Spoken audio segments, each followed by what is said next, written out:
Master Sass, take Tock. Irene, Cole, Jay, and Kai were standing on the deck of the Bounty while Zane was sitting underwater. Kai was holding a stopwatch. 10 minutes, he exclaimed. He just broke his own record. The guy's inhuman. Irene sensed there was a hidden truth to Kai's words, but she couldn't quite put her finger on it. Still, it was pretty exciting. Zane finally surfaced, and they cheered. Amazing, Cole said. We're not worthy, Jay said, jokingly bowing to Zane. I broke the record? Zane asked with a smile. You destroyed it, Kai said as Irene helped Zane onto the deck. Okay, is anyone thinking what I'm thinking? Jay asked. We've been training for so long. I don't think we can get any better. Just think about all we've accomplished. Irene smiled as she recalled all of the incredible feats she and her brothers had done. Kai had run a mile over red-hot coals. Jay had balanced on one hand on the lightning rod of Ninjago City's tallest building in the middle of a thunderstorm.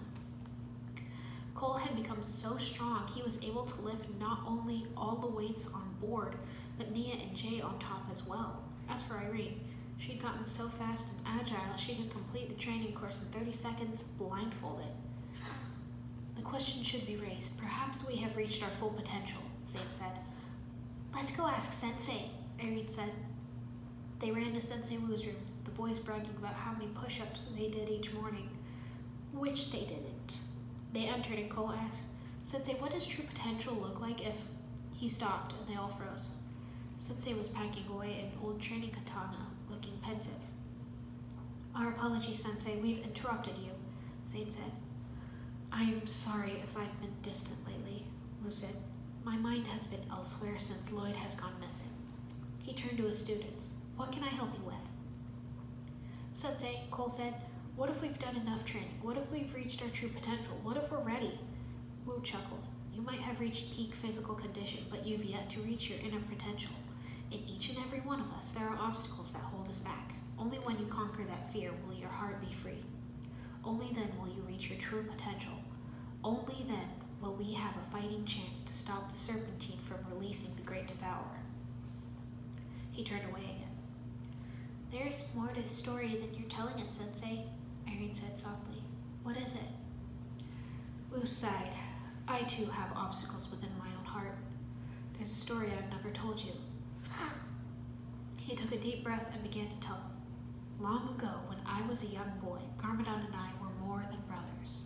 We were the best of friends. Wait a minute, Jay interrupted. Now, I know you two were brothers, but really? The king of cruelty, the doer of destruction, the captain of chaos, and you two were friends? Irene resisted the urge to whack Jay's head for interrupting. Please, no interruptions, Wu said. Everyone shut up and Wu continued. You see, he did not always have a wicked heart. One day I lost this very katana, knowing our father would be mad. My brother told me to go and retrieve it, but I refused. He told me not to put off what can be done today, and went to get it himself. When my father found him, he was very ill, for he was bitten by a legendary snake that would grow forever as long as it consumes. A great evil had found its way into my brother's heart, for the snake's venom could turn the purest of things wicked. The snake is the same one the Serpentine want to reawaken today. It is the snake that took my brother away from me. So the Great Devourer turned your brother into the Dark Lord? Kai said. It was all my fault, Wu lamented. He laid the katana in a case and picked it up. You five have finished your training. You must now focus on stopping Pythor from collecting the 4 fang blades, but never lose focus on the obstacles that lie within each of your hearts that hold you back from true greatness. Unlock your true potential, he told them. But how are we supposed to do that, Sensei? Zane asked, confused. It is up to each of you to discover. Now, I must go on a personal journey of my own, Wu answered, walking past them. Where are you going? Jay asked.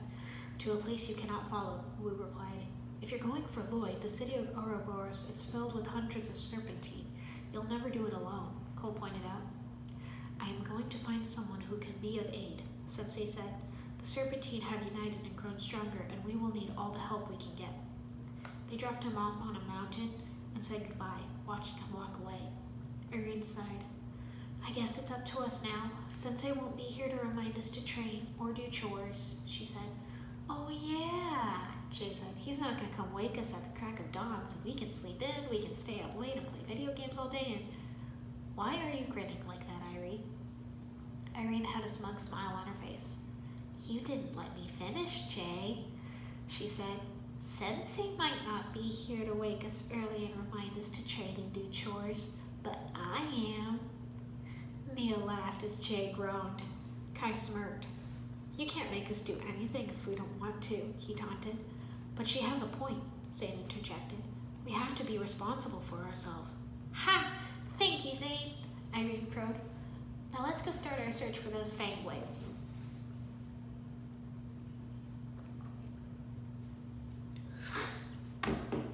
They were hanging up posters in the village about the missing fang blades. This is silly, Zane declared. You got any better ideas? Cole asked. Hey, maybe Sensei is going to go get the samurai for help, Jay said. The samurai? Kai started trying to cover it up. I'm sure he's busy looking for the fang blades as well. Irene mentally facepalmed. Kai and Mia had never been the best at keeping secrets, and they'd slipped up more than once before. Is everything all right? Cole asked suspiciously. Yeah, why wouldn't it be? Kai said, 100%, Mia added with a nervous smile. We're not hiding anything. Irene rolled her eyes. You are terrible with secrets, both of you, she hissed. If I didn't already know, I'd be real suspicious. Hey, weirdo, they heard someone yell. You're making a mess of my storefront. Irene whipped her head around to see Zane dropping his flyers, staring off into the distance at a familiar black bird. As the store owner berated Zane for littering, Irene said, My apologies, sir. He's a bit distracted today, but don't be upset. The mess is gone, she chirped. The man gave her an odd look, and she gestured to the ground, hiding the flyers with illusion. He saw no issues and went back inside. You guys, Zane spotted the falcon, Irene called. The guys ran over to her and Zane. The falcon! Every time we follow it, it leads us to good fortune, Jay exclaimed. Kai told Nia, Head back to the bounty and wait till you hear from us. Nia asked, But where are you going? We're following a bird, Irene cried excitedly. It'll lead us to something good. They ran off after the others. The falcon flew tirelessly across the desert and they followed. It flew through the snow and they kept going. I guess good fortune is really far away, Kai remarked. The bird led them to a mountain and they had to climb after it. Zane, Irene, Kai, and Cole looked back to see Jay sitting there trying to catch his breath. Keep going. I'll catch up later, he gasped. You better catch up, Irene warned, and they went without him. The ninja came across a wide crevasse with a tree fallen across it, making a bridge. Zane, Kai, and Irene crossed to the other side and looked back at Cole. I'm good, just taking a breather. I'll meet up with you shortly, he called. I better not have to drag you back, Irene threatened. They kept running after the falcon through a snowy forest. Zane never seemed to tire, but Kai and Irene were losing steam. Good thing we're in peak physical condition, Kai gasped. Irene didn't answer. She needed the oxygen. Zane finally paused. Gosh, that bird just keeps going, Kai groaned. How are you not tired? Irene gasped. What's this? She pointed to a sign that read, Beware of tree horns.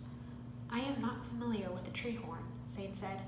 Probably just some wild squirrels, Kai suggested. They heard the falcon screech above them. Don't lose him, Kai said. We'll wait for the others to catch up. Irene nodded in agreement. Zane nodded, then ran after the falcon.